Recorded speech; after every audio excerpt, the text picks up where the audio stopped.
Para quizás los que no estaban la vez pasada, mi nombre es Joaquín Rodríguez, soy uno de los encargados de este curso de Psicología Clínica 2.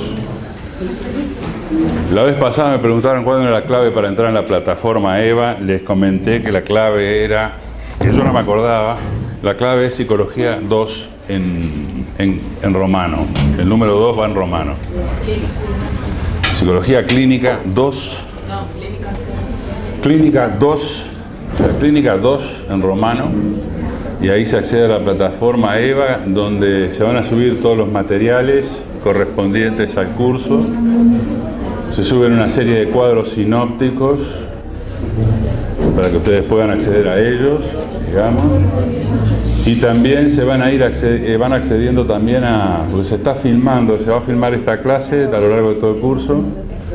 Y también se van a filmar unas pequeñas entrevistas a varios docentes o ex docentes o profesionales e investigadores destacados del medio de Uruguay, e inclusive también algunos del exterior, inclusive, ¿no? Sobre la temática que nos convoca de este curso.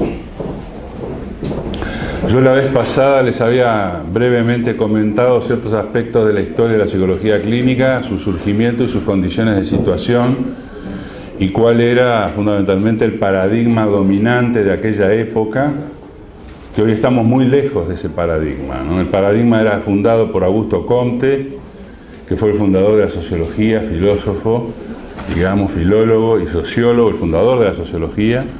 Él planteó que la estructura fundamental por la cual uno pensaba las cosas era entre el individuo y la sociedad. Desde ahí que hace el efecto fundacional un poco cartesiano de sujeto-objeto. Y de esta manera, prácticamente todos los famosos clínicos y pioneros de la psicología clínica de aquella época van a estar un poco subyugados por dicho paradigma, en donde el problema de la enfermedad mental y la salud mental, pero el problema del sufrimiento mental, era un problema de un individuo en relación al resto, ¿no? No como después se pudo comprobar científicamente, que tiene que ver con todo lo que Freud denominó unas series complementarias, digamos en una de las conferencias famosas de Freud, y después posteriormente todos los psicólogos sociales, los sistémicos, los cognitivistas a partir de la década del 50, pero fundamentalmente porque cambió el paradigma científico. El paradigma de la época fue mudando, se fue transformando en un paradigma sistémico, en un paradigma cuántico, con la revolución que inició de alguna manera en los artículos de Einstein, digamos, en la existencia de multiuniversos y de la cuarta dimensión, etcétera, el problema del tiempo, el problema de la gravedad. Esto dio origen fundamentalmente a la existencia de otros paradigmas epistémicos y científicos que dan pie a una modificación de la visión clínica que se tenía en aquella época. Creo que hay que hacer ciertas consideraciones en relación a la producción de Freud, porque Freud es una persona, es un genio, digamos, que de alguna manera pudo percibir ciertas tensiones y pudo también percibir con su propio descubrimiento, digamos, que la cosa no era tan sencilla como individuo-sociedad. Es más, muchos de los conceptos fundamentales del psicoanálisis tienen que ver con esta mudación, digamos, traslación o traslado, digamos, epistémico, que va generando revoluciones científicas al estilo de los paradigmas de Kuhn, digamos, y esto va produciendo, digamos, una cierta tensión en la escritura freudiana. Entonces los conceptos de pulsión, el concepto de transferencia, el concepto de complejo edípico, lo que va a centrar es un efecto ya no de una intrasubjetividad de la cual él va a hablar mucho y muchísimo a nivel de los trabajos metapsicológicos, sino que también va a trabajar mucho en la conformación de la etiología de las neurosis, fundamentalmente a partir del concepto nodular edipiano, que tiene que ver justamente con la dramática familiar que ocurre en el infans, en la producción, digamos, de su subjetividad, la producción de su personalidad. Esto habla entonces que a mediados de la década del 40 se empiezan a producir una serie de revoluciones importantes en el campo físico y epistémico, digamos, da justamente el surgimiento de la cibernética, y en este punto nodal, digamos, aparece un epistemólogo tan importante como Gastón Bachelard, que era un físico digamos, nuclear de la época, francés, que va a dar cuenta de la problemática de la observación. Esto ya estaba en la teoría de la relatividad. En la teoría de la relatividad tiene un punto básico que es el tema de la observación y del observador, digamos. O sea, la teoría de la relatividad surge a partir de una serie de experimentaciones que no checan en el campo experimental, ya que poniendo dos observadores sobre un mismo movimiento, los resultados eran diferenciados, pero eran milésimas de segundo. Entiéndase, eran milésimas de segundo. Sin embargo, el resultado no era exacto. Y esto tiene que ver porque la velocidad y el tiempo son curvos, no son lineales. Entonces, por tanto, el tiempo como se tomaba en aquella época era un tiempo absolutamente lineal. Y este es uno de los problemas fundamentales que aparece, y es por eso que de alguna manera va a dar cuenta la teoría de la relatividad de Einstein en 1905 de este problema. Era un problema que los newtonianos no lo podían resolver. Y es una resolución que hace Einstein cuando, por un lado, pone un punto límite en torno al tema de la energía, o sea, el punto límite del pasaje de la materia a la energía es un punto límite exacto, digamos, que tiene que ver con 300.000 kilómetros por segundo, digamos, y en ese punto toda materia se transforma en energía, pero en ese punto todo espacio se curva, en ese punto todo tiempo empieza a funcionar de otra manera. Y este es un problema central y básico en la teoría de relatividad, que hace que entonces las posiciones del observador en relación a un fenómeno sean disímiles sus resultados. Esto que inauguró Einstein, digamos, inaugura toda una posición, todo un pensamiento en cuál es la posición del sujeto, no solamente el sujeto científico que observa, sino del fenómeno que está ocurriendo en el tiempo y espacio que está ocurriendo. Y esto hace entonces que todos nos interroguemos sobre el problema de la posición. Esto da pie fundamentalmente a la teoría de sistémica, por ejemplo de von Bertalanffy, ¿no?, que es una teoría que dice que de acuerdo a la posición uno es afectado y uno va a generar por la posición y por la potencia de que esto implica, va a generar una modificación. Por el tema de la posición es lo que surge de alguna manera, y la presencia de la misma posición y el efecto potencial del mismo cuerpo, esto es algo que trabajó muy bien Spinoza, esto va a producir un efecto. Ese efecto que produce es una modificación sustancial sistémica de todos los componentes entre sí. Esta visibilidad que se empieza a dar a nivel de los 40 y que es después transmitida teóricamente, matemáticamente a través de Lukashevich y las lógicas polivalentes, es que empieza a ver que no hay solamente una sola lógica, como era el imperio de la lógica aristotélica, sino que ya empezaba a desarmarse a partir de la lógica de Boole en el 1890 y que además culmina en 1930 con las lógicas polivalentes de Lukashevich, que es un matemático, y que va a dar pie entonces a una visibilidad y una visión de los fenómenos de una manera radicalmente distinta. Esto era lo que de alguna manera yo les quería transmitir la vez pasada cuando hablábamos de Husserl. Cuando hablábamos de Husserl, digamos, y veíamos el fenómeno de cómo se describe un fenómeno, digamos, la primera parte es fenomenológica. Ahí estamos con Hegel, ahí llegamos hasta Hegel, que es la descripción fenomenológica de la situación, ¿de acuerdo? El problema es que Hegel va un poco más allí. Entonces va a decir que el problema de la construcción de conceptos tiene que ver con lo interno y lo externo, tiene que ver con el observador, con el participante y con la acción que se genera. Con lo cual, Hegel produce una dialéctica verdaderamente infernal y produce un concepto, digamos, que tiene que ver con el Aufhebung. El concepto de Aufhebung quiere decir que se conserva, pero se supera. Quiere decir que es un concepto transgenealógico en este sentido. Esto está en el capítulo de la conciencia y la fenomenología del espíritu. ¿Qué quiere decir esto? Que tenía 33 años cuando lo escribió, ¿eh? O sea, eso sí que es ser genio, porque hay que escribir un libraco de ese tamaño y de esas características, de esa profundidad, a la edad de 33 pirulos. Pero sin embargo, Hegel lo que va a decir es que en el momento en que el sujeto se objetiviza, a su vez es objetivizado por el sujeto, con lo cual genera lo que él va a denominar después un movimiento de praxis o de la idea absoluta. Hasta ahí habíamos llegado en el siglo XIX. ¿Se entiende esto? Pero a partir de los descubrimientos de las leyes de los gases, a partir de la disipación de los mismos, y a partir de estos problemas que tenía la física newtoniana, digamos, va a generarse otra manera del observar. ¿Qué quiere decir esto? Hoy en día no podemos hablar de algo que es objetivo. Puede ser objetivo en cuanto a que se presenta el objeto con el sujeto. Esa es la vieja definición de Aristóteles. Objeto es aquello que se le presenta al sujeto. ¿De acuerdo? Pero no quiere decir el objeto en cuanto a real, en cuanto a que está separado de mí y que es independiente y que yo lo puedo describir absolutamente. Eso no ocurre. Porque en el momento de la descripción, y esto es algo que decía Husserl, en el momento de la descripción nosotros estamos implicados inevitablemente en la descripción. Porque cuando describimos algo estamos usando herramientas.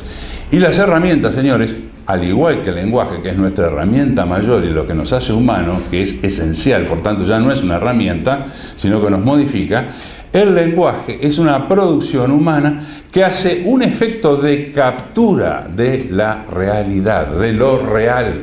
Pero lo real en sí es incapturable, porque tendríamos que crear muchas herramientas diferentes, muchas metodologías. De eso se encarga justamente el discurso científico. Se es ciencia en cuanto se generan protocolos, se metodologiza, se hace un dispositivo de procedimientos, se enmarca dentro de una ética, dentro de un ethos, dentro de un paradigma y se intenta reproducir de vuelta el experimento. El experimento es la reproducción que nos habilita a nosotros poder dar cuenta de la repitencia de un fenómeno. Todo esto ha sido elaborado y trabajado fundamentalmente por un epistemólogo, filósofo, filólogo, agrimensor, porque ese era tu título de origen, digamos, Charles Sanders Peirce, del cual les hablé la vez pasada. Yo les había hablado de la inducción, ¿no? Les había hablado de la abducción y de la deducción. Y habíamos visto que eran tres momentos que se daban en cualquiera de los momentos. No es que uno subrogue al otro, no se da en 1, 2, 3, no, sino que se da 3, 2, 1, 3, 2, 1, 1, 2, 2, 1, 2, 1, 2, 1, 2, 3. ¿Se entiende esto? Se dan al unísono.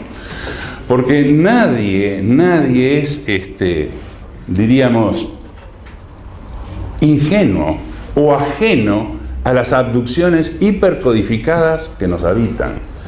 La abducción hipercodificada, una abducción hipercodificada, tiene que ver esencialmente con algo del orden de la creencia y de algo del orden de lo axiomático ya preestablecido y confirmado por el demos científico. ¿Se entiende? Si nosotros decimos, ejemplo, que un objeto cae con una aceleración de 9.8 de velocidad, es algo que ya está demostrado y que no necesito agarrar un pizarrón para demostrarlo. Eso lo hago en secundaria para demostrarle a los alumnos cómo se llegó a esa conclusión. Pero eso es algo que ya está dado. O sea, la Tierra produce una aceleración de 9.8 cuando un objeto cae, ¿de acuerdo? Entonces, calcular la velocidad de un objeto en su caída es bastante sencillo. Tenés que tener la distancia en la que cae y en el punto donde cayó hasta la distancia de cierre. Y ahí sacás más o menos la velocidad de llegada de dicho objeto, ¿de acuerdo? Pero esto es algo ya preestablecido, es algo por el demo científico establecido. De eso no podemos zafarnos. Y eso son nuestras abducciones, son abducciones hipercodificadas, ¿de acuerdo? Pero el problema en clínica es el problema de la creencia. ¿Qué es lo que nosotros creemos? Y acá sí tenemos un problema, porque lo que nosotros creemos es, por ejemplo, en nuestra sociedad, es que el amor es monógamo. O pretende serlo. A través de la función del matrimonio. ¿Se entiende esto? O sea que, de alguna manera, nosotros estamos a través del paradigma judeo-cristiano que nos ha fundado, greco-judeo-cristiano, que es la fundación de Occidente, ¿no? El paradigma griego, ¿no? Me refiero al siglo V, de los atenienses, ¿no? Y, fundamentalmente, lo que es la tradición religiosa judía, armada a partir del otro judío protestante raro, Cristo, digamos, que genera otra concepción religiosa montada sobre la vieja religión hebrea, digamos. Nuestro paradigma es greco-judeo-cristiano. Y de eso, independientemente que hoy, digamos, acá adentro, yo soy ateo, por ejemplo, ¿no? O no tengo educación religiosa, igual estás dentro del paradigma. Porque hay una serie de creencias, por ejemplo, el del amor, ¿no? El del amor, que realmente encontré mi verdadero amor, etc. Hay toda una serie de creencias que nosotros nos habitan, que son creencias, Marx diría, en el siglo XIX, creencias de tipo ideológico. ¿De acuerdo? Y eso que nos habita nos confronta en la observación de los fenómenos nuevos. ¿Se entiende esto? O sea que cuando en clínica lo que nosotros observamos es un sufrimiento, pero ese sufrimiento provoca una desviación de la norma. Y eso es lo que nos confronta a nosotros, la desviación de la norma. Lo que nos provoca es el clinamen, o sea, clinamen quiere decir desvío. Es una teoría vieja aristotélica en relación al movimiento del electrón, ¿no? Decía que el átomo se desviaba, no se comportaba correctamente, ¿de acuerdo? Si pensamos que los objetos caen linealmente, estamos errados. Fenomenológicamente aparece como que caen linealmente. Pero si yo pongo mi perspectiva en la Luna, o sea, o estoy en órbita y veo un objeto que cae, va a ver que la trayectoria no es lineal. Nunca es una línea, sino que es curva, señores. Porque el espacio no es lineal. El espacio es raro. El espacio es curvo. Y todas las curvas son todas redondeadas. La naturaleza es redondeada. No existen líneas rectas. Es el hombre que construye una línea recta cuando hace un edificio. ¿Se entiende? Pero en la naturaleza, encontrar una línea recta es muy difícil. Ni el viento es recto. ¿Se entiende esto? ¿Y cuál es el problema del sufrimiento en el campo clínico, en el campo psicológico? Es la desviación. Es que se desvía. Y eso es lo que nos confronta a nosotros como observadores y nos coloca en un punto de duda y de incertidumbre. El peligro en el punto de duda e incertidumbre que tenemos nosotros en este terreno es el de tapar nuestra incertidumbre con una abducción hipercodificada. ¿Se entiende esto? O sea, es tapar el fenómeno a partir de una intelección intelectual y no de una investigación de campo. Por eso es fundamental los procedimientos y el cuidado de los procedimientos en la investigación, sobre todo en psicología clínica. Y es allí que la metodología que nos impone Husserl, de alguna manera, que es el fundador de las metodologías científicas, en sus investigaciones lógicas, propone varias, lo que va a decir es que fundamentalmente uno de los primeros pilares es la observación. Y dicha observación se ve confrontada con una observación absolutamente detallada de los actos y de las acciones que las personas realizan en una determinada situación. Ahora, como esta situación es declamatoria, porque el paciente no nos dice objetivamente lo que pasa, nos dice lo que sufre. ¿Se entiende? Él no tiene una visión objetivada de sí mismo. Es más, ninguno de nosotros tenemos una visión objetivable de nosotros mismos. Necesitamos a otros para confrontar nuestra objetividad e ir construyendo lo objetivable de nosotros. Ir construyendo lo que Queiroz en la bibliografía citada, digamos, establece como el hecho clínico. ¿Qué es un hecho clínico si no es algo que se rescata dentro de un campo intersubjetivo? La psicología clínica, entonces, trabaja sobre un campo intersubjetivo, o más bien, un campo de la subjetividad, de la cual uno de sus componentes marca un dolor y un sufrimiento elevado, y que, por tanto, marca un desviante en sus conductas que de alguna manera intenta dar cuenta de un proceso de resolución fallido o establecido de esa manera. Todos ustedes acá sufren. Lo que pasa es que ustedes administran el sufrimiento. ¿Se entiende, no?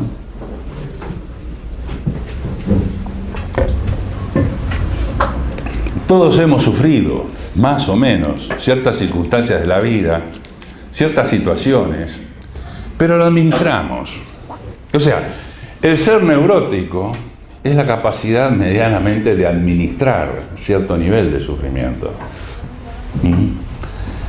El ser psicótico es que el sufrimiento nos administra a nosotros. Es al revés. El sufrimiento se ha apoderado de la persona y lamentablemente la persona no sabe qué hacer con él. Entonces le duele. Y cuando a nosotros nos duele algo, uno llora, grita, patalea, entra en desasosiego, hay angustia, hay ansiedad, etcétera, ¿no? Pero hay algo que sí deja de funcionar bien. Dejamos de percibir lo que nos rodea. Piensen en un dolor físico. Piensen en un dolor de muelas. Ejemplo, ¿no? Que alguien acá debe haber tenido alguna vez algún dolor de muelas, ¿no? Bueno, cuando uno tiene un dolor de muelas muy agudo, no puede pensar bien, ¿verdad? Y sale corriendo a buscar al dentista, etcétera, etcétera. Bueno, piensen que hay dolores psíquicos que son tan poderosos como el dolor de muelas. ¿Se entiende? Desde el punto de vista subjetivo. Son tan poderosos y tan fuertes, parecidos a una piedra en el riñón, en el canal, ¿no? O una piedra en la vesícula, o un dolor de muelas. Entonces, lo que nosotros vamos a observar en el campo de la psicología clínica, y por eso se empezó históricamente desde el lado de la psicosis y desde las neurosis, ¿no? Graves, denominadas graves, se empezó por la famosa histeria. Ustedes recuerdan este término, que es un término que lamentablemente la American Psychology la ha medio como sacado de lado, digamos. Hoy se habla de trastornos, no se habla tanto de histeria.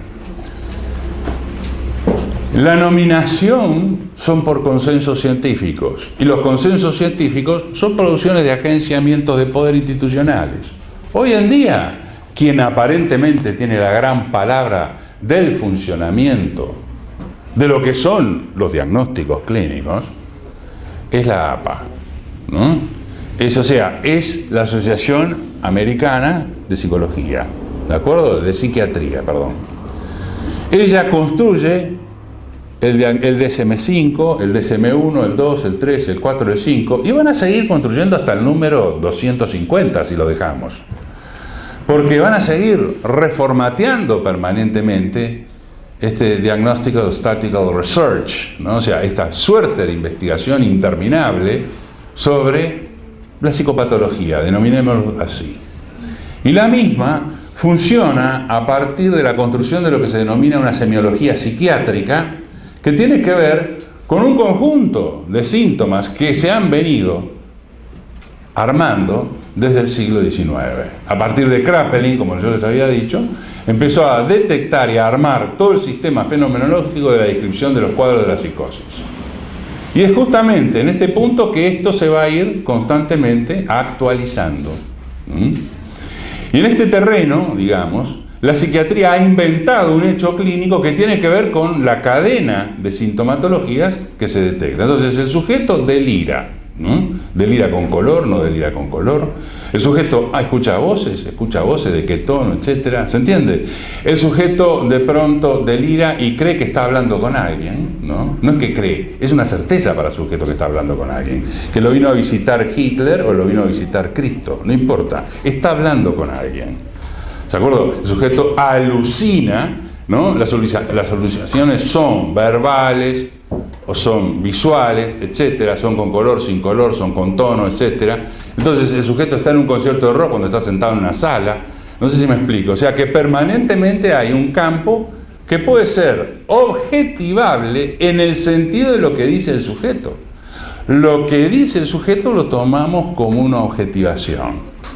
Pero sabemos también que esa objetivación tiene que ver que se produce en el contacto y en el encuentro con otro. Y en este terreno de producción lo que tenemos que tener muy claro es en qué nivel se está produciendo y cuándo. O sea, esto es el campo de la situación en donde emerge el hecho. Entonces, cualquier psicólogo clínico lo que empieza a hacer es a tomar una datificación de actos y de hechos, ¿no? Pero todo hecho y todo dato se da en el marco de una situación. Esto es lo que plantea Queiroz en su trabajo, que es el trabajo mandado para que ustedes lo lean, digamos que es un hecho clínico, que lo enmarca dentro de la teoría psicoanalítica y marca entonces el hecho clínico como un hecho clínico psicoanalítico en la medida que el hecho es objetivable en un campo de relación transferencial de un sujeto con otro, del analista con el analizando. ¿Se entiende esto? Entonces, en esa situación objetivable es que se produce el hecho. Y esto es importante, porque me parece sumamente importante poder distinguir esto, porque si no podemos datificar cualquier cosa. Y esto es lo que por lo menos planteaba Husserl, que hay que construir una époque que es un gradiente. Una cosa es lo genérico, alucina, y otra cosa es con qué está alucinando. ¿Se entiende esto? Una cosa es alucina, genérico. Un psicótico paranoico tiene una propensión a la alucinación. Gran frase de Kraepelin, ¿de acuerdo? De Charcot, de toda la época, de Freud, todos decían eso. Porque eso era constatable. Pero en psicología clínica, digamos, y más en el trabajo de campo psicoterapéutico, lo que nos interesa es con qué alucina, no qué alucina. Entonces ahí entramos en el problema de la aducción hipercodificada que les decía. Los psicóticos alucinan.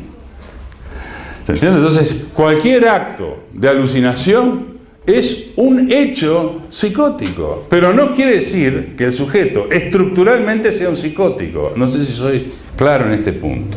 Y acá es cuando empezamos a entrar en el grave terreno de los diagnósticos y de la situación, cómo se produce un diagnóstico, cómo es que nosotros en psicología clínica empezamos a diagnosticar. Entonces hay diferentes tipos de diagnóstico a los cuales voy a hacer un poco de referencia. ¿Hasta aquí está claro? ¿Alguna pregunta antes de meterme en este terreno? Preguntas. ¿La neurosis de transferencia es imprescindible para la alianza terapéutica o no hay un paralelismo entre ellos?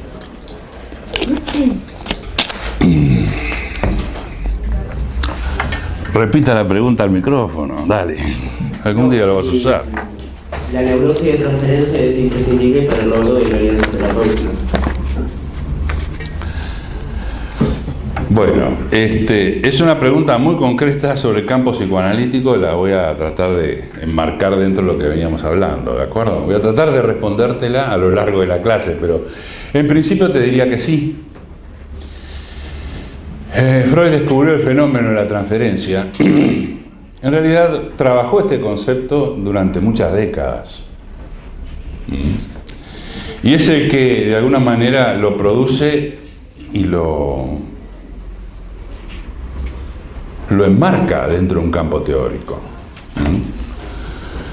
Porque en aquel tiempo tanto Charcot como Janet hablaban de transferencia también, ¿no? O sea, decían, lo que pasa es que transfiere la persona enojada, transfiere hacia mi figura el odio que tiene hacia la sociedad. ¿Se entiende? Porque yo le represento algo. Esto era dicho por todos en aquella época. No es una cosa, es un descubrimiento de Freud. No, eso era lo que se hablaba en aquella época. Lo mismo que cuando se hablaba de inconsciente. Todos hablaban de inconsciente. Breuer, Jung, etc. ¿Se entiende? No es que Freud inventa la palabra. Freud lo que hace es armar un concepto en función de otros y crea un corpus teórico para entender cómo se relacionan unos con otros. No queda simplemente en la descripción fenomenológica, sino que va a producir una abducción hipercodificada de la construcción de un modelo de aparato mental que ninguno de aquella época se había atrevido medianamente a hacer. ¿Se entiende esto? Porque el hecho de que se hable de lo latente, lo explícito, lo implícito, era algo común en aquella época. Porque ¿saben por qué? Porque venía del discurso de la filología, venía del análisis y discurso literario, ¿no? Que la literatura, el psicoanálisis le debe mucho a la literatura. Es más, fíjense que prácticamente la batería conceptual de Freud y sus grandes casos clínicos, aparte de los 5 y de varios casos clínicos que va a mostrar, se basa en la literatura. De Hamlet hace un caso clínico, ¿no? De la Gradiva de Jensen hace otro caso clínico. Del cuadrito de Leonardo da Vinci hace otro cuadro clínico.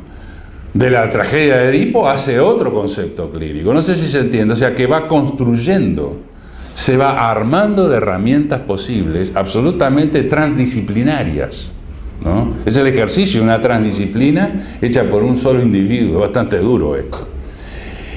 El concepto de transferencia en un principio Freud lo usaba como un concepto tópico al interno del modelo del aparato mental. ¿Se acuerdan que estaba inconsciente, preconsciente y consciente? Y hablaba de emociones de transferencia, de representaciones del inconsciente hacia el preconsciente o hacia la conciencia. Y él hablaba de transferencia como de transferencia interna.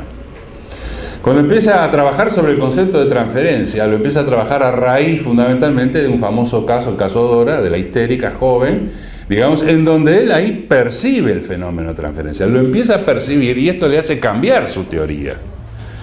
Porque lo que va a decir Freud, lo que se va a definir desde allí, desde 1905 en adelante, es que la transferencia es la repetición de un modelo vinculante con tus ancestros que lo reproducís en un presente con otra persona, y en este caso en la figura del médico. Ahora, como el aparato y el dispositivo de trabajo psicoanalítico de aquella época no era una sesión semanal, era una sesión diaria, señores, y se interrumpía solamente los domingos. Entonces imagínense ustedes que van a ver a una persona todos los días, 40 o 50 minutos o a veces una hora, porque el viejo no tenía, digamos, no te decía 45 minutos, 50 minutos. El viejo te atendía. No sé si se entiende, ¿no?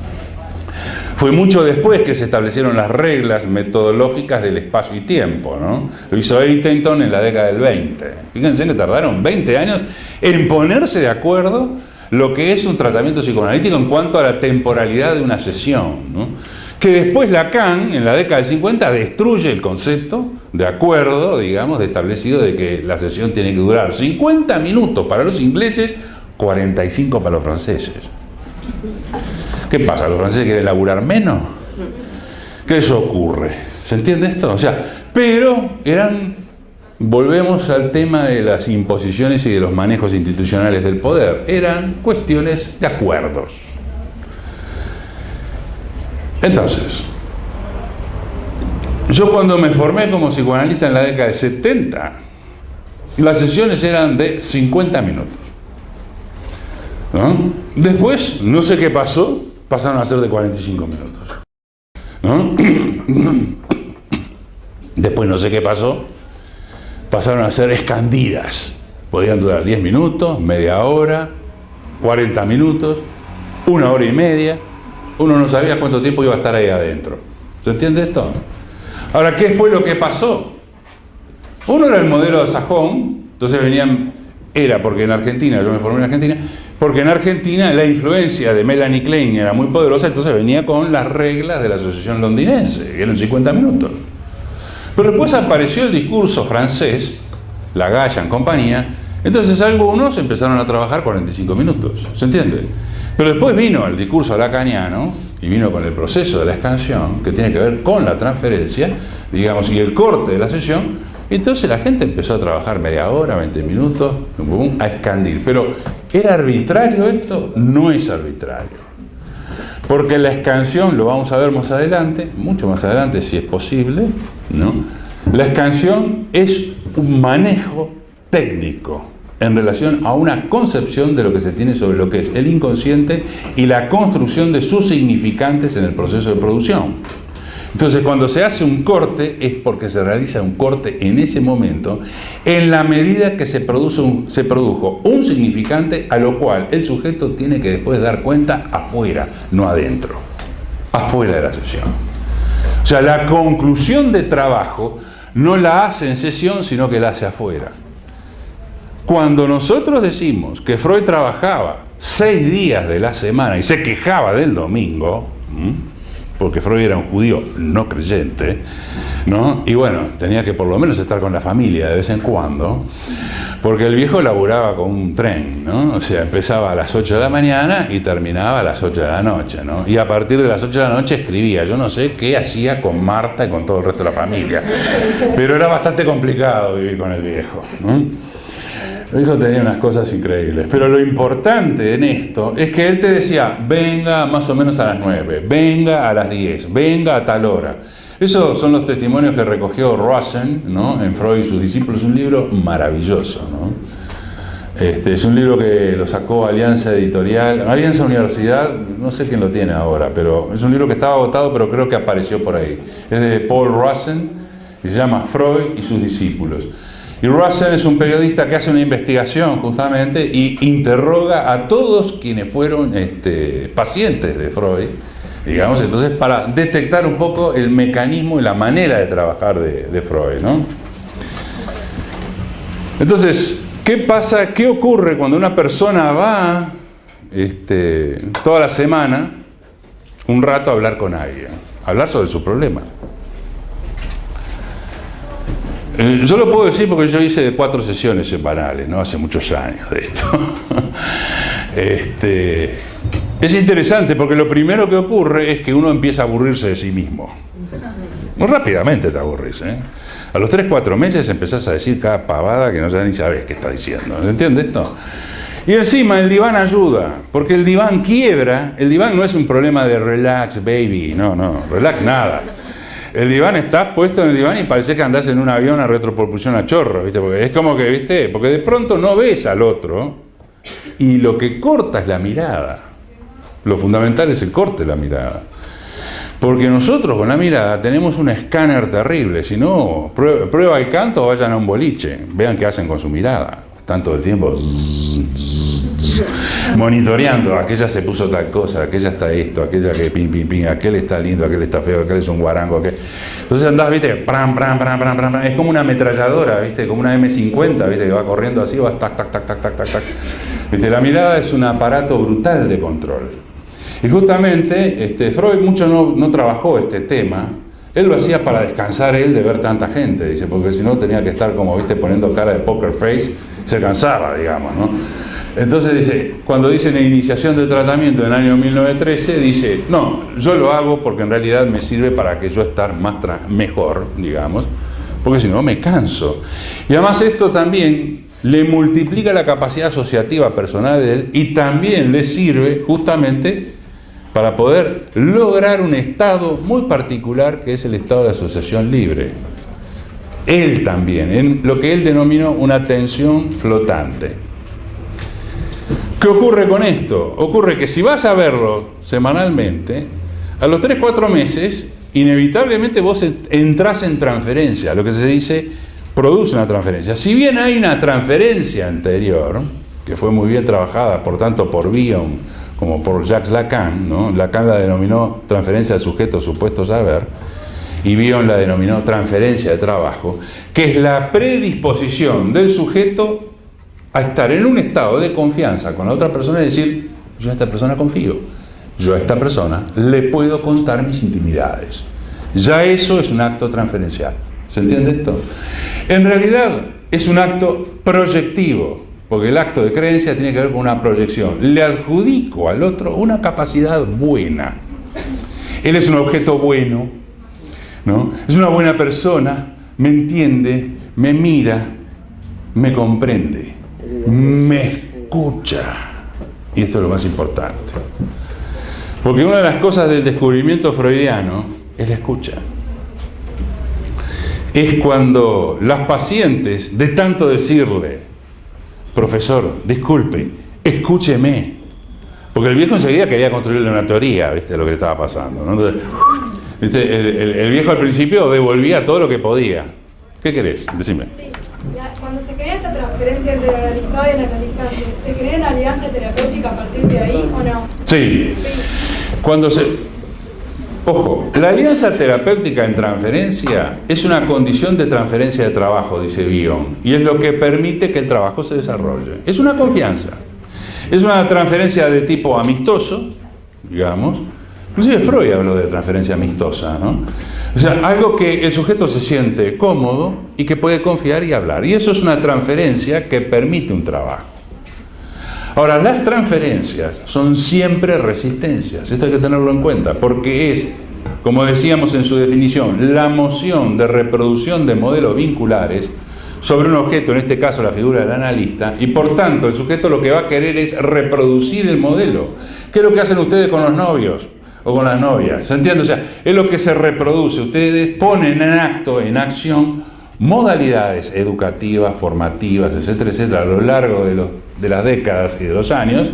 Ustedes fueron incorporando en un proceso que se llama introyección, simbolizada, ustedes van incorporando una cultura, una manera de ser y una manera de dirigirse a los otros y de amar y de querer y de odiar también. ¿Se entiende esto? Porque eso es algo que a uno le transmitieron y uno lo fue perlaborando en el campo familiar.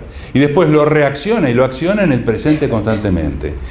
El análisis, justamente a lo que apunta el psicoanálisis, es a despejar cuáles son esos elementos para lograr una mutación y una transformación.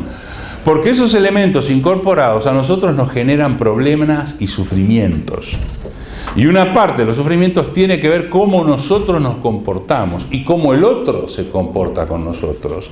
Pero el otro, al ser una novedad distinta, va a funcionar no de una manera adecuada a nuestro imaginario inconsciente, sino que va a funcionar de acuerdo a su propio imaginario. Y por lo tanto va a haber una defracción y va a haber una ruptura y va a haber un conflicto. Y lo que sucede en las relaciones vinculares es administrar conflictos diferenciados a partir de las imagos particulares específicas de cada uno de los integrantes, que los ponen en juego en un acto inconsciente y en un acto transferencial. El mecanismo, por tanto, de la producción, digamos, del encuentro con el otro es la transferencia y la proyección. En la proyección es una mínima partícula que uno dispara, en cambio la transferencia es el modelo vinculante, es el juego dinámico, ¿no? Si yo estoy acostumbrado a tomar como una actitud pasiva o sumisa, digamos, voy a tratar de que el otro tenga una actividad mayor que yo para yo ocupar ese lugar. O viceversa, o al revés. Si yo soy como líder, etcétera, etcétera, voy a tratar de dominar y de controlar al otro porque esa es mi modalidad de trabajo, es mi modalidad de hacerme yo en circunstancias con el otro. Y eso es lo que transfiero. Y esto es lo que se denomina de pronto una alianza terapéutica, en la medida de que yo tengo una confianza, en la medida que yo siento que puedo trabajar con esta persona, ahí establezco un sistema de alianza terapéutico. Pero la alianza terapéutica no solamente se ve confrontada en el campo de la transferencia, sino que también se tiene que ver confrontada con un campo que es opaco para el paciente, pero tiene que ver con la contratransferencia del analista. O sea, porque el analista también transfiere. Porque también hay una transferencia, y como bien decía Lacan, hay que andar con cuidado con la transferencia del analista, porque la transferencia del analista es en realidad el prejuicio formativo del imago, digamos, inconsciente que el sujeto porta, o sea, que el propio agente, el analista, lo tiene en sí mismo. Y esta es una dificultad muy grande que ocurre en el proceso. Por eso es importante que el proceso sea como un trabajo de a deux, ¿no? O sea, de a dos, y que permita permanentemente proponer las formas de interpretación, señalamiento, construcción, etcétera, que el analista hace con el analizando, lleve, digamos, una modalidad tal que permita interrogarse sobre la misma, que no sea una verdad revelada, porque no se trata de que el analista le revele la verdad al otro, sino que lo que se trata es que el analista le aporte los mecanismos tales o que le pueda ayudar a pensar que el otro se le revele la situación. O sea, que la toma de conciencia es del sujeto y no por parte del analista. El analista puede describir que tiene un Edipo particular con determinadas personas, etcétera, etcétera, que por tanto actualiza y tiene un nivel de predictibilidad de la misma. O sea que a vos podés agarrar y decir, tenemos un nivel de predictibilidad en relación a este paciente de que va a forzar a su pareja a realizar tales cosas, por ejemplo, ¿no? Pero eso es una verdad revelada ¿para qué? Para el analista, no para el sujeto. Lo importante es que sea para el sujeto, que el sujeto se dé cuenta de eso. Pero ¿cómo se va a dar cuenta? Nosotros intuimos que va por ese lado, por una aducción hipercodificada, porque tomamos un hecho clínico en el campo transferencial y contratransferencial. Al tomar el hecho clínico decimos, esto es un hecho clínico, psicoanalítico en el set, que nos permite predecir que de pronto la situación va a desmejorar en estas circunstancias.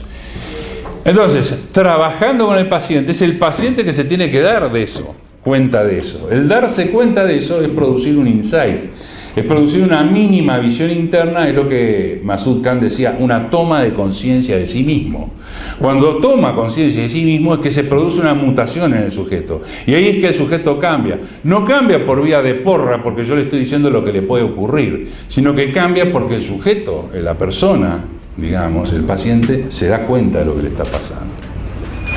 Esto es lo que ocurre en el campo de la transferencia, que es un fenómeno que bien detectó Freud en el principio del siglo XX, digamos, y que de alguna manera se fue desarrollando y que las diferentes escuelas del psicoanálisis tienen que ver con las diferentes profundidades que se hacen en relación a este concepto, por ejemplo, ¿no? O sea, Lacan, el concepto de transferencia es un concepto muy particular, diferenciado del clásico freudiano y diferenciado de otras corrientes, ¿de acuerdo?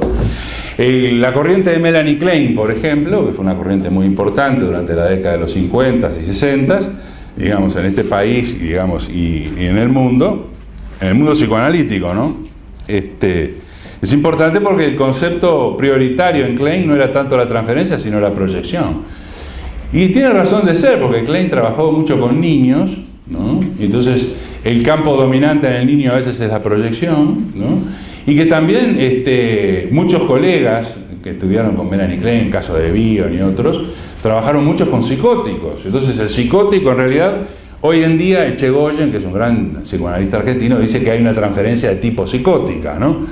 Pero, digamos, antes no se hablaba de transferencia psicótica, sino que se hablaba de proyección, ¿no? O sea, que se generaba más ese concepto, ¿no? Como utilizar la proyección como un elemento más como psicótico. Y es cierto, porque la proyección es un mecanismo más arcaico todavía que el de la transferencia. La transferencia en realidad es un mecanismo que se instala, termina de instalarse, es como un dispositivo mental que se nos termina de instalar a partir de los 4 o 5 años, o sea, a partir de medio de la salida del complejo edípico, ¿no? Mientras que la proyección es mucho anterior, es más anterior. La proyección es, por ejemplo, es como cuando el niño, ¿no? Se enoja, le viene la rabieta, ¿no? Entonces te dice, sos malo porque no me compraste el dulce de leche, por ejemplo, ¿entendés? Entonces ahí hay una proyección masiva, ¿no? Estás malo, que esto. Entonces la pataleta que produce el niño, digamos, es bien proyectiva, digamos, es como una reacción, ¿no? Entonces, en ese sentido vos podés visualizar. Esto no quita que cuando vayamos, o un conjunto de gente acá creyente de las elecciones, vaya y ponga el voto y diga que Tabaré es macanudazo, ¿no? O que Sanguinetti es bárbaro, no sé si se entiende. Son efectos proyectivos de creencia.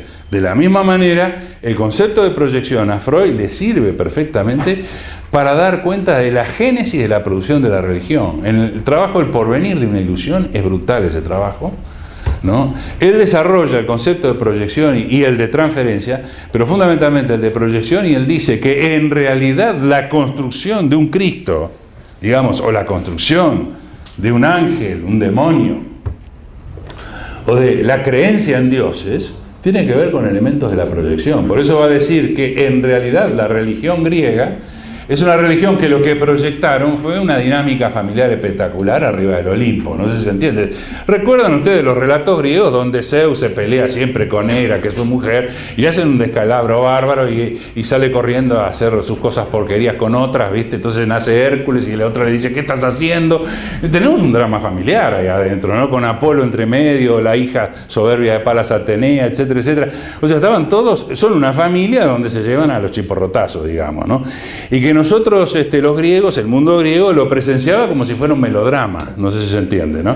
Una especie de melodrama mexicano, a la N, ¿no? Donde cada uno también intervenía de alguna manera porque alguno de esos dioses nos hablaba a la oreja, digamos, ¿no? No sé si se entiende. Entonces, de alguna manera era una proyección evidentemente familiar, ¿no? Por eso dice que el monoteísmo es algo de nivel superior filosófico, porque es un nivel de abstracción cada vez mayor, ¿no? A pesar de que no quita la dramática familiar incorporada en el Hijo y el Espíritu Santo, ¿no? Etcétera, ¿no? O sea que siempre estamos rodeados de un familiarismo imaginario que siempre estamos proyectando sobre, digamos, las creencias religiosas. Como él era ateo y fue siempre acusado de ateo, digamos, y él después se la agarra en sus días finales, se agarra con Moisés, anunciando que Moisés no era judío, sino que era un egipcio, digamos, era la tesis que él maneja, ¿viste? Poco menos que lo querían, los judíos los querían excomulgar a Freud, ¿no? Pero, digamos, una tesis imposible de corroborar, pero sí es cierto de que podría ser de que era un egipcio, pero de cualquier manera adoptó la religión judía y se transformó en uno de sus más brillantes profetas y uno de sus más brillantes líderes, digamos, de la cultura griega, ¿no? O sea que Moisés haya existido y haya hecho lo que hizo, nadie lo pone en duda. Eso de abrir el mar es medio difícil, digamos, pero de cualquier manera lo deben haber cruzado a pata porque el mar estaba abajo, digamos, pero de cualquier manera no se trata, digamos, de que si hizo o no hizo, si transformó el palo en una serpiente o lo que hizo, o que fue arriba al monte, ¿viste? Y el arbolito le habló y le dijo, vamos a hacer las leyes. ¿No?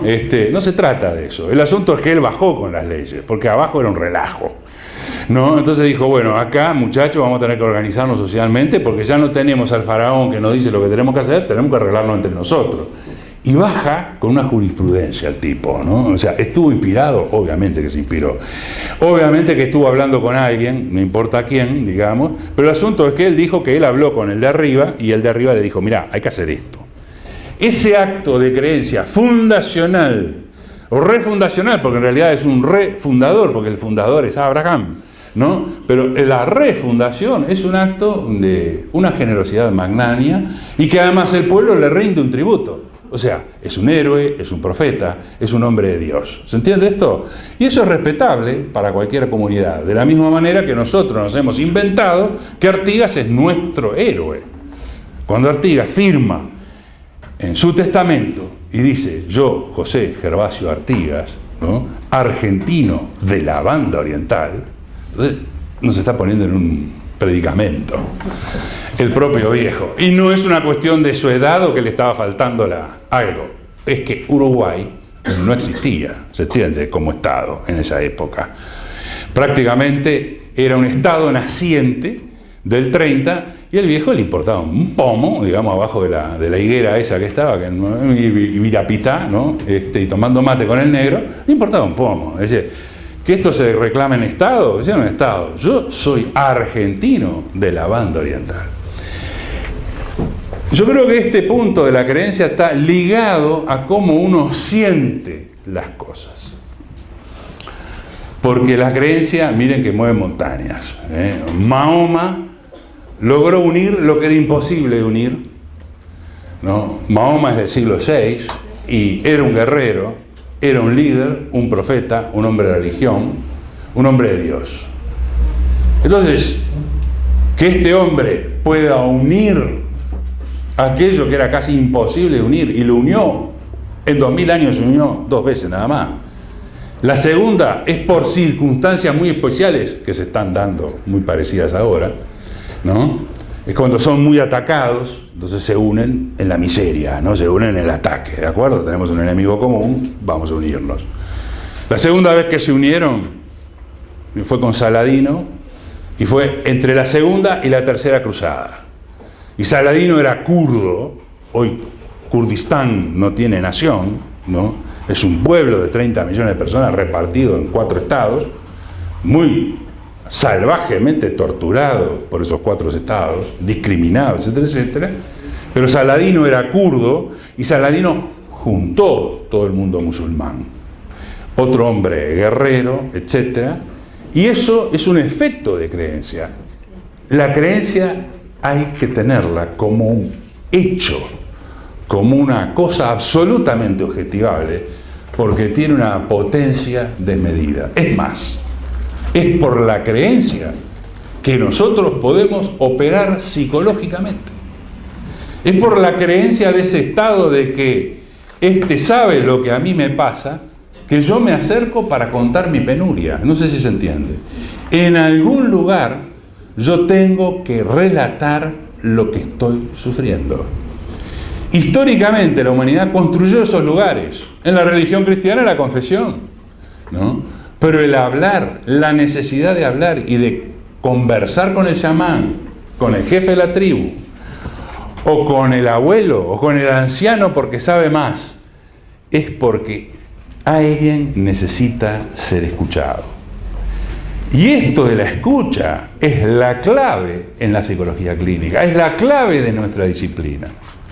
La fundación de nuestra disciplina, de la psicología, tiene que ver justamente porque Wundt y Helmholtz, en el año 1864 y en 1850 respectivamente, abrieron un laboratorio para escuchar a la gente y tratar de entender qué es lo que estaba diciendo esa gente, qué es lo que le estaba pasando, y empezaron a incorporar el método científico, ¿no?, en donde empezaban a medir las respuestas, a producir un efecto de dispare de estímulo para ver cuánto demoraba la respuesta, a provocar lo que se llama a provocar y producir lo que después van a devenir con el tiempo, en fin del siglo XIX y los principios del XX, los famosos test de inteligencia, los famosos test proyectivos con Hermann Rorschach a la cabeza en el año 1919.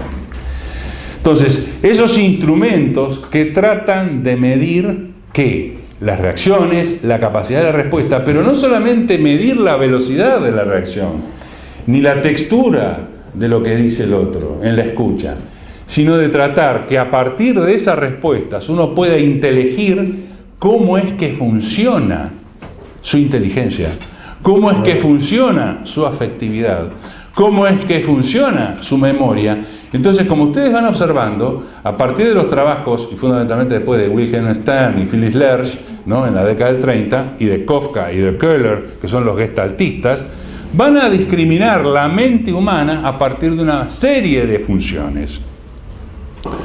O sea, determinadas áreas de la mente humana tienen una serie de funciones, y la identidad, señores, se construye a partir de la memoria. Y la identidad es aquello que de alguna manera permite que uno diga yo en referencia a una historia, yo porque recuerdo, yo porque tengo memoria. Entonces, yo porque tengo recuerdos de cuando me encontré por primera vez con mi mujer. Yo porque tengo recuerdos de mi padre hace muchos años. ¿Entiende esto? O sea, eso es lo que me constituye en mi mismidad, y eso es la función de la memoria. Entonces, realmente, lo que empieza a ocurrir en la psicología clínica es que le dan la palabra al otro para que explique cómo se siente. Y esto es lo que hace el surgimiento de nuestra disciplina. El surgimiento de nuestra disciplina está enrabada en lo precientífico con todas aquellas prácticas de la sanación del alma, que tienen que ver con prácticas religiosas, tribales, costumbristas, chamánicas, médicas, porque al médico no solamente se le habla de que me duele acá, sino que uno habla más con el médico.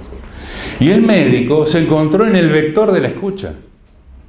¿Te entiende? O sea que la profesión del médico y del religioso eran sujetos que escuchaban. El religioso porque escucha en los dos niveles, ¿no? Escucha arriba, digo arriba porque, no sé, al costado o abajo, no importa, pero escucha la palabra de Dios en algún punto, porque se encuentra con él o algo pasa. ¿De acuerdo? Pero también escucha al otro, escucha lo que le pasa a su comunidad de fieles. Y el médico escucha el dolor del otro. Y hay un aspecto del dolor en el médico que ya no era tan orgánico, no sé si me explico, o sea, que no le encontraba la funcionalidad orgánica. Y es a partir de ahí que empieza a doler otra cosa, y ese es el dolor del alma. Pero lo interesante del caso es que la primera cura psicoterapéutica en realidad es una abreacción, es cuando el sujeto puede llorar, puede acongojarse y puede hablar de lo que le aqueja, después se siente más aliviado. Si le sirvió para modificar algo, eso depende de cómo el sujeto haga consigo mismo lo que pueda hacer, y también depende de quien lo escucha, y esto es lo que formateó, realmente lo que formalizaron los grandes psicólogos clínicos, como Freud, como Breuer, como Breuer, como inclusive Jung, ¿entienden? O sea, como Janet, que fueron los primeros, o los psiquiatras, aquellos que hacían como psicoterapia, como Charcot, ¿no? Es decir, que fueron los primeros que empezaron a tratar de entender cuál era esa dinámica interna que el sujeto tenía y que era proclive a sufrir de la manera que estaba sufriendo. Entonces, a partir de ahí, se van a construir fenoménicamente dos tipos de diagnósticos básicos que después se van a articular con lo que se llama un diagnóstico diferencial. Pero lo principal es un diagnóstico estructural, o sea, ver cómo funcionan las funciones. Esas viejas funciones como de memoria, ¿no?, del manejo del presente, pasado y futuro, ¿no?, de lo que tiene que ver con los afectos, cómo están los afectos afectados, de las conductas observables, ¿no? Entonces uno puede de alguna manera como armar una idea de cómo funciona su mente, ¿de acuerdo? Y estos son lo que se denominan diagnósticos de tipo estructural. Y el estructural viene acorde a que a través de una metodología, a través de un test proyectivo, por ejemplo, del test de Bender o de otros test, no el Bender no es proyectivo, pero digamos a través de una batería de test, o el Million, como es el actual, uno de los test cognitivos más grandes que hay, que tiene como 150 preguntas, ¿se entiende? Uno puede armar un bosquejo de lo que es la persona. En ese bosquejo se arma lo que es un diagnóstico estructural. Se dice, bueno, esta es una persona neurótica, obsesiva, compulsiva, etcétera, etcétera, y se hace un cuadro genérico. Ese cuadro genérico sirve para ubicarse nada más. Es para saber que estás metido o en un desierto o en una selva. Pero no quiere decir más nada que eso, ¿eh? Una pregunta. Y los dos son complicados. ¿Eso forma parte de la situación o del proceso? No, eso es la parte de un proceso. Lo primero que se empieza es como la propensión diagnóstica estructural, ¿no? Una propensión diagnóstica estructural, que se puede hacer a través de una batería o se puede hacer en entrevista abierta, ¿no? La entrevista abierta sería lo fenoménico que tú hablabas. La entrevista abierta es lo fenoménico de lo que hablábamos, ¿no? La entrevista abierta es lo que te permite decir, bueno, mirá, contame qué es lo que te está pasando. Entonces vos lo vas observando y vas viendo cómo el otro arma sus relatos. Lo podés hacer semidirigida o no dirigida. Decís, hable de lo que le pasa, ¿no? Entonces la persona va por donde quiere, ¿no? Dirección es cuando vos empezás a preguntar, ¿no? Y decís, o empezás a preguntar para ordenar el relato a veces, ¿no? Porque a veces después tenés que reordenar el relato. Lo importante en una entrevista abierta es que te permite ver la condición de afección del sufrimiento. Y te permite ver la capacidad asociativa del paciente para producir una enunciación. Y qué es lo que realmente le está quejando en ese momento situacional, ahí, ahora contigo. Porque no hay que olvidar que la entrevista es una entrevista situacional, ¿no? Y en ese sentido, la primera entrevista, si es abierta y hagamos las menos preguntas posibles para no ordenarnos nosotros, sino acompañarnos en el desorden. Porque esa es la calidad de trabajo a la cual tenemos que entrenarnos. A poder acompañar al otro en el desorden del otro. Y no intentar nosotros ordenar algo. Dejar que eso nos llegue. Si intentamos ordenar, nos perdemos de la escucha. No podemos ordenar nada. Dejen que hable. Dejen que hable, que hable, que hable, que hable. Después ordenás en otro momento. Después te ordenás vos en otro momento. Pero tú tenés que tener la capacidad de aguantar la incertidumbre personal tuya de no saber qué está pasando del otro lado. Y eso exige un entrenamiento personal de uno. Eso también es la contratransferencia y el deseo. Claro, porque la transferencia y la contratransferencia tuya puede decir, ay, yo quiero ordenar mi habitación, ¿no? Entonces quiero ordenarle la cosa al tipo, a ver cómo viene. Pero ¿qué familia tiene? ¿Cómo es la madre? ¿Cómo es el padre? ¿Cómo es? No, de pronto no te habla nada de eso, te habla de otra cosa. ¿Se entiende esto? Y uno quiere hablar, no, déjenlo en hablar. La entrevista abierta, la clave es que a ti te permite ver cómo funciona, lo que le está funcionando y lo que le está afectando. Claro, pero en un momento tú hablaste de lo que era la intuición del psicólogo, en que por ejemplo ¿qué estaría pasando con esa persona? Como también el ordenarse, pero también es lo que entra ahí, es el deseo, de lo que también a vos te parece que podría estar pasando o querés que le esté pasando. Muy correcto, es cierto, porque eso es contratransferencia. Todo eso es contratransferencia y todo eso lo tenés que poner entre paréntesis, porque no podés enunciarlo, lo tenés que tener guardado, o sea, no podés largarlo, ¿no? Es más, son hipótesis que uno fabrica en la cabeza permanentemente. Entonces las podés escribir, ¿no? La podés poner al lado. Freud tomaba ese tipo de notas, ¿no? Cuando ves en el tomo 24 ves las notas y más o menos te das cuenta, ¿no? Un problema edípico con la imagen del padre, ¿viste? Pling, ¿viste? Va poniendo cosas así como son ideas que se le ocurren. Pero lo importante es no tratar de ordenar ese material. Ese material no hay que ordenarlo, porque uno lo que tiene que hacer es escuchar, que es distinto. Porque si no, si tratamos de ir ordenando simultáneamente, hacer traducción simultánea, es el peor error que comete el psicólogo clínico. Sea analista, sea de la escuela que sea. La persona que traduce inmediatamente lo que al otro le está pasando, por favor, salgan rajando si llegan a ver eso, ¿no? Porque no se trata de eso. Se trata de otro proceso, es otro momento eso. Porque si no, estamos en un furor interpretosis, ¿no? En un furor diagnosticosis, ¿viste? Que queremos diagnosticar a todo el mundo rápidamente, decir, este tipo está, este es un narcisista, este está, y nos quedamos tranquilos. No, apenas están viendo la geografía de la frontera, nada más. Y si tú te quedas con eso te va a marcar tu escucha. Y no vas a escuchar lo fundamental que es lo que el otro está enunciando. Igual también creo que es como una manera de no poder trabajar con la transferencia, ¿no? Como una mala manera de trabajarla capaz. Porque Freud, por ejemplo, decía que además de ser una resistencia, obviamente que son resistencias, la transferencia, como tampoco apagar eso, ¿no? Algo que sale y que cuesta salir, que debes trabajar después con eso. Por eso, entre paréntesis, pero que no te ocupe mucho la cabeza. La atención flotante es un entrenamiento. Y ojo que no es fácil lograrlo, porque la atención flotante es escuchar todo como si fuera igual.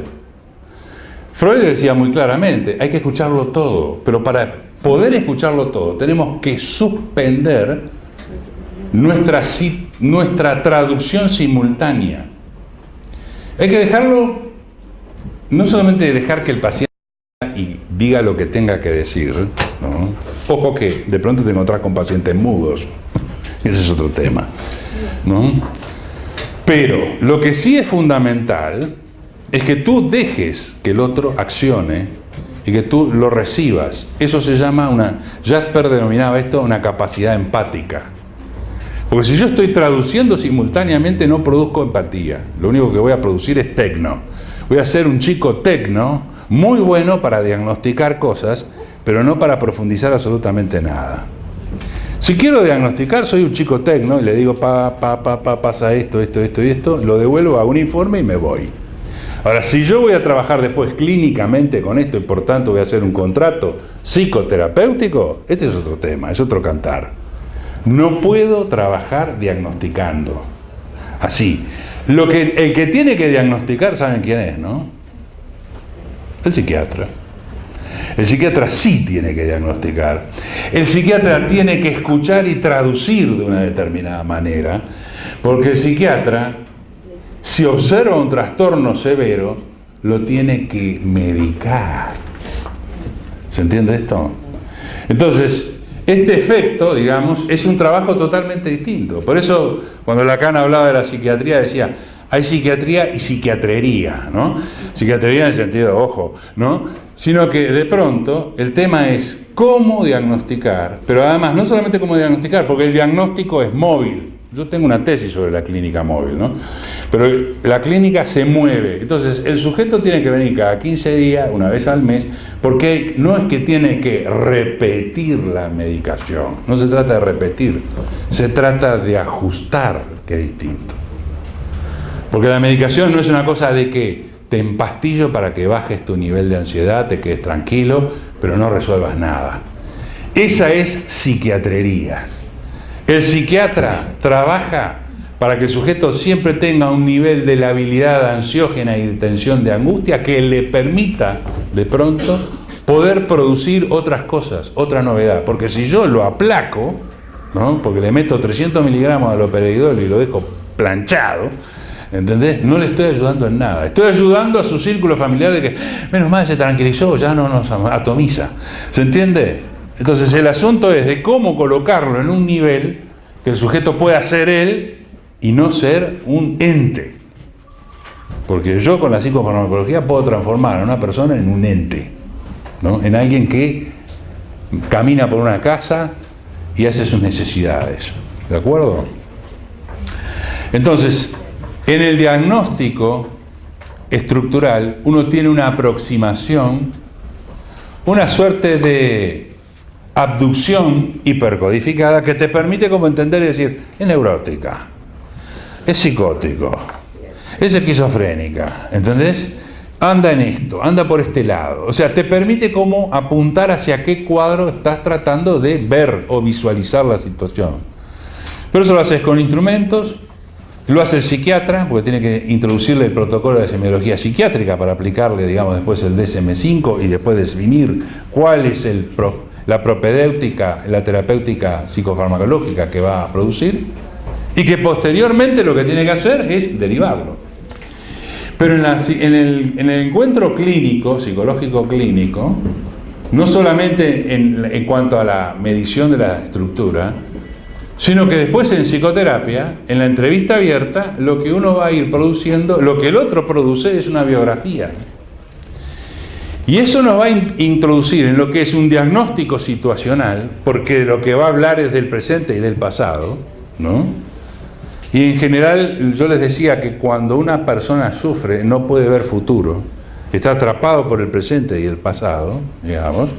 Entonces lo que sí vamos a construir es un diagnóstico situacional específico en el aquí y ahora conmigo, y después vas a construir un diagnóstico sociodinámico que tiene que ver con el análisis de las series complementarias que hace cuenta la biografía personal del sujeto. Y ahí vos podés hacer otro tipo de análisis que lo haces a posteriori en otro momento, no con la persona, pero a sabiendas que tú, como técnico, tenés que desarrollarlo, tenés que construir un genograma y un flujo. O sea, no solamente el genograma de decir papá, mamá, muerto, abuelo, pim, pam, pum, hermanos, primos, etcétera, ¿no? Elementos fundamentales, sino que después lo vamos a ver mucho más adelante, vas a construir una cartografía, o sea, vas a armar cartografías. Entonces, en ese sentido vos vas a poder producir, digamos, no solamente un diagnóstico estructural, situacional, dinámico, sino cartográfico, que te va a permitir como hacer un análisis transgenealógico del sujeto o los sujetos, porque también depende del dispositivo que tú emplees para trabajar. Puede ser terapia de grupo, puede ser terapia de pareja, terapia familiar o terapia individual. Estamos enfocando esto medio desde la terapia individual, ¿no? Pero, digamos, tú puedes armar todo este tipo de diagnósticos que son metodologías de trabajo que te van aproximando al devenir de la situación que se produce con el paciente asignado y designado, ¿no? Con el usuario, digamos, en ese sentido. Entonces, en este punto, tú te encontrás, digamos, con lo que es el hecho clínico, ¿no? Que es esa producción específica, subjetiva y objetivante del propio paciente en el set terapéutico, psicoterapéutico, y lo que se denominaría como la potencialidad de producir un acto clínico. Un acto clínico es un acto que revela, así como el hecho da cuenta de una situación específica, subjetiva. Pensar el hecho clínico y armar una intervención en función del hecho clínico es producir un acto clínico. El acto clínico deviene entonces en la producción en donde ustedes agarran, conforman una hipótesis de trabajo y empiezan a trabajar sobre esa hipótesis direccionada para poder producir un encuentro con el otro y que ese encuentro le provoque algo del orden de la conmoción, algo del orden del revelamiento interno del sujeto.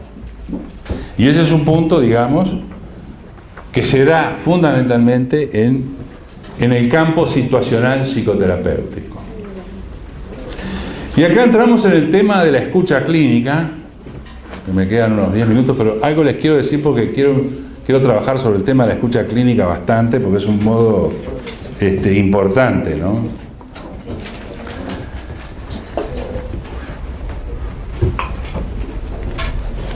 Cuando nosotros escuchamos, como decíamos bien hace un rato, uno escucha con intereses prefigurados y fijados, ¿no? Dichos intereses son no más que deseos inconscientes de uno, etc. Entonces lo que uno hace preferentemente es, cuando uno es un novato, es traducir.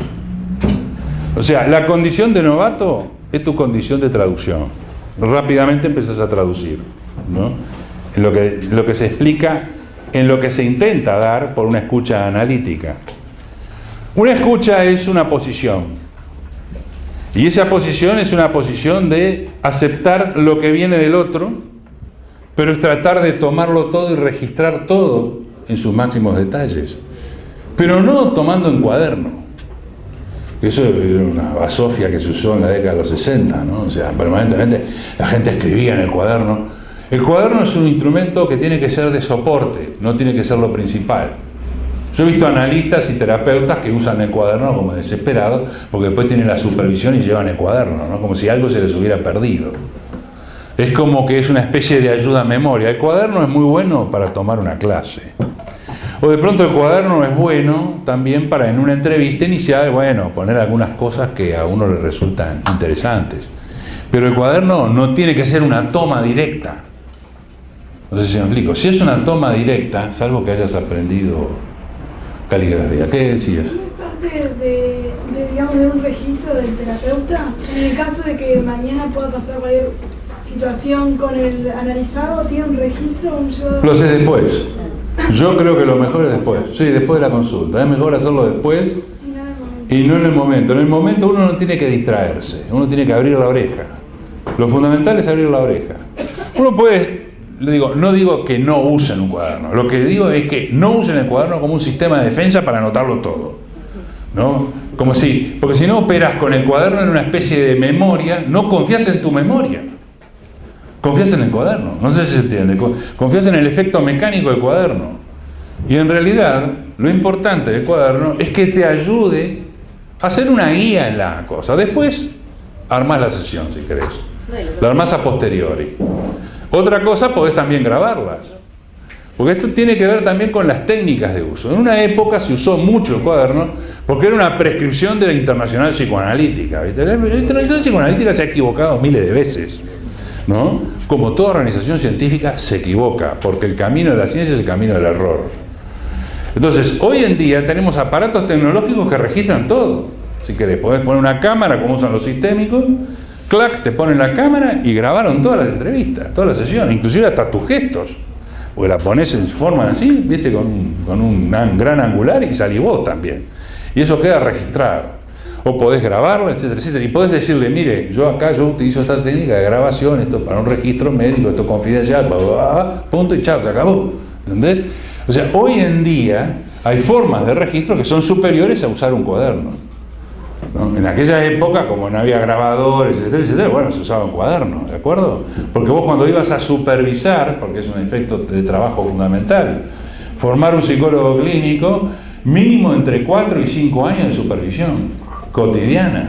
Pues si no haces una supervisión, no tenés la menor idea de lo que estás haciendo con el paciente. Necesitas dialogar inclusive, no solamente con tu supervisor, sino que también en grupos de supervisión, con otros colegas, en formas, digamos, grupales pequeñas, también te permite como cotejar y trabajar ciertas cosas. No sé si me explico. Entonces, este sistema, digamos, de supervisión a veces llevaba a que todos los tipos tuvieran que estar escribiendo como locos en el cuaderno para llevar el máximo material posible. Y hoy en día, hoy no es necesario eso. Sí es necesario desde el punto de vista jurídico, legal, etcétera, etcétera, que tú tengas un dossier de cada paciente. ¿De acuerdo? O sea, que vos tengas un archivo y diga fulano, perengano, sultano, lo atendí de tal, a tal fecha, bla, bla, bla. Vos tenés un archivo. Pero vos lo podés hacer o después, o podés usar otro tipo de técnicas para ampliar tu escucha. Una técnica muy interesante que yo usé bastante en la década de los 70 fue la escritura automática, ¿no? Entonces pensaba, al final del día, Freud inclusive lo recomienda, al final del día escriban los casos. Eso es lo que hacía Freud. Freud tomaba notas y después al final del día escribía. Y yo lo que hice fue una vuelta a sugerencia de un gran analista lacaniano allá de Buenos Aires, de Ricardo Rodríguez Ponte, que dice así escritura automática, ¿no? Escritura automática es escribir lo primero que asociás. Entonces decís, estoy pensando en Lucía, paciente denominada Lucía, dos puntos. En la sesión de hoy empiezo a escribir, pero empiezo a hacer escritura automática. Entonces empiezo a asociar lo que yo se me ocurre, o sea, empiezo a hacer la traducción simultánea, es una loca, que telepata, y de pronto termino hablando de cualquier cosa, no sé si se entiende, ¿no? Porque uno empieza a escribir, entonces de pronto empezás a meter material tuyo. Esto es muy importante porque en realidad lo que escuchaste tocó tu materialidad. Y cuando toca tu materialidad, es importante que veas qué parte de tu materialidad tocó para poder discernirla. Y esto es un proceso de discernimiento que vos haces, de elucidación. Cornelio Castoriadis, un gran psicoanalista, hablaba de que los procesos del psicoanálisis son procesos de elucidación de situaciones, entre lo mío, lo propio, lo ajeno, lo del otro, lo que corresponde. Y en esta formalización lo que te permite es construir una objetivación posible. Y digo posible porque en realidad todo el campo es subjetivo. ¿Se entiende esto? Entonces esto te permite como diferenciar, discriminar cuáles son tus prejuicios, tus deseos, ¿no? Tus cosas más aberrantes que tenés en relación a la otra persona. Porque el encuentro con otra persona y que el otro hable de sí y que hable de la intimidad de sí, es un elemento muy fuerte, no es cualquier cosa, no es como una conversación entre amigos.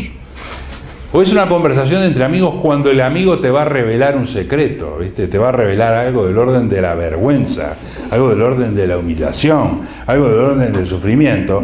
Y eso no es común entre los amigos, no sé si se entiende, eso se da en determinados momentos.